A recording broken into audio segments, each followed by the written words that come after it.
here's Trump out there basically saying, I'm going to be horrific to immigrants. And the idea that, Congress wouldn't pass immigration now is passed. It helped Tom Suozzi, but the Biden campaign has not really harped on the ineffectiveness of Congress in the way that they should in terms of the Republican House. And now that all that's left is a sour taste in the mouths of people who have been trying to advocate on behalf of immigrants. Yeah, right. It's also Biden's whole brand proposition is that he's the compassionate candidate, that he's the guy that you can listen to as a contrast to Donald Trump and his wickedness.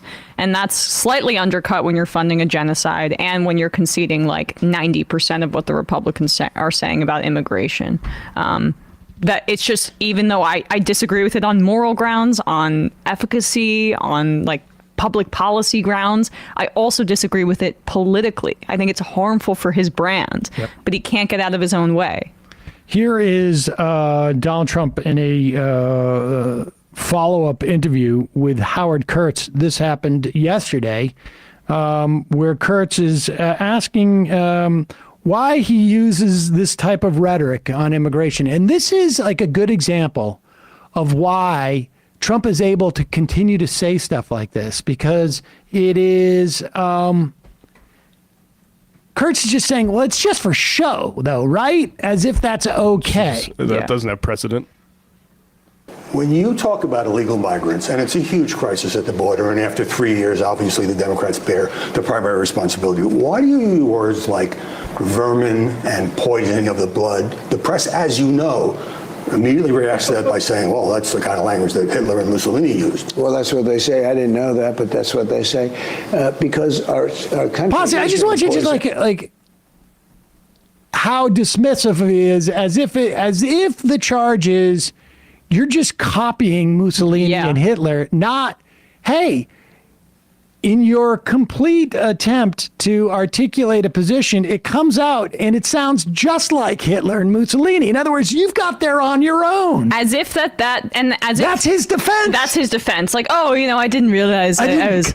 If you're saying I copied them, I didn't copy them. Naturally in their footsteps. I'm no longer, transcendental meditation. I'm not doing that anymore because I'm connecting too much to. Yeah, to them. That's why he's just such a sociopath, though, because he doesn't even conceive of the notion that that rhetoric might have like actually tangibly horrific consequences. And the fact that you're getting there on your own is even maybe more concerning than if you were to be quoting Hitler on purpose. It's also relevant, I would say, that per his ex-wife in divorce proceedings, he had not a copy of Mein Kampf next to his bedstand, but a secondary collection of Hitler's speeches. That's a detail that might have been lied, just interesting to note. But I'll say the first... I just wanted to pretend like I was reading him to Miller. Trying to look smart. But also, this is from the New York Times' first article on Adolf Hitler. Several reliable, well-informed sources confirmed the idea that Hitler's anti-Semitism was not so genuine or violent as it sounded, and that he was merely using anti-Semitic propaganda as a bait to catch masses of followers. There you go. There, continue. They say, I didn't know that, but that's what they say. Because our country is being poisoned. Look, we have, and we can be nice about it. We can talk about, I want to be politically correct, but we have people coming in from prisons and jails, long-term murderers, people with sentences that the rest of their lives they're going to spend in some jail in some country that many people have never even heard of. They're all being released into our country. These are murderers. These are people at the highest level of crime. And then you have mental institutions and insane asylums. I always say the difference is one is Silence of the Lamb. It's a mental institution on steroids, okay? And those mental institutions and insane asylums are being emptied out into the United States. And then you have terrorists pouring in at levels that we have never seen before. This is a horrible thing. Only bad is going to come of it. A friend of yours, Sean Hannity, said it's 100% certain that there'll be big problems here very soon. He means an attack. I know there's a lot of concern about that. And he does say that, and I say, you happen to be right. But here's my theory. That you pause it for 1 second. I just want to say, virtually none of that is true. Yeah. There is no doubt that there are all sorts of different people who are crossing the border, but the idea that this is like some type of plan by some country whose names we wouldn't even recognize to dump prisoners or people from an insane asylum is just absurd.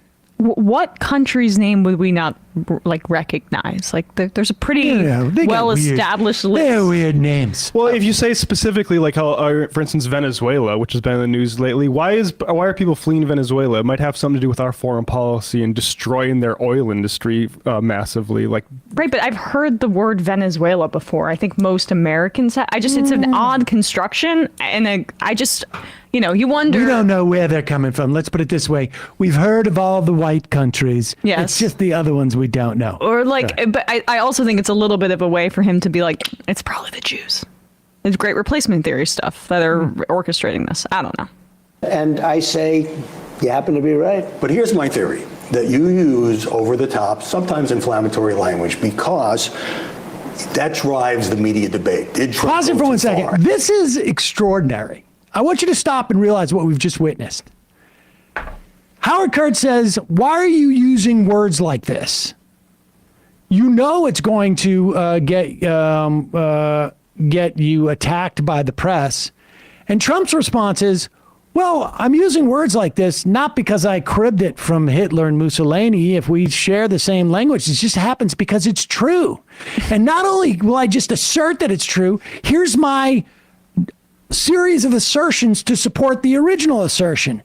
So in other words, he's doubling down on this. Yeah. And then Kurtz is like, well, wait, let me offer a way to our viewers to sort of like process this. A pass. Now that I've asked you, what's going on here, and you've said it's exactly what I said it was. I stand by those comments. And in fact, here's more to that. Kurtz says, well, let me have a theory that I can give to our listeners so that if they're upset by the fact that you're calling them vermin or whatever it is, or you're using the words that Hitler or Mussolini would have used, I'm going to give them an example of a way that they can still sort of like justify to themselves. This is the dynamic that gets you to a place that like Matt was reading there. This idea of like, well, it's sort of a joke. It's just a device. It doesn't really mean anything. We don't have to take it seriously. And it's the Kurtzes of the world who are the concierge for that. The doula, the midwife, whatever you want to call it. But it's scary. It's scary because the idea, like Matt just read that, right? Like why do we care what his intention is? Politicians do everything in order to appeal to people. We're not looking at like if he's genuinely believes this kind of stuff. It doesn't necessarily even matter. No, it doesn't matter. The reason why we talk about intention is to make people feel like you can still vote for him for the things that you like. He's going to cut your taxes. The other stuff, you make up this stuff about intention as a way of saying like, he ain't going to do it. Go ahead, play this and listen to what Howard Kurtz is doing here. Embarrassing. Like it's dangerous. It is. Yeah. Say you happen to be right. But here's my theory, that you use over-the-top, sometimes inflammatory language because that drives the media debate. Did Trump go too far? And then you get the next several news cycles talking about your issue and, whether your language was too much or wasn't enough.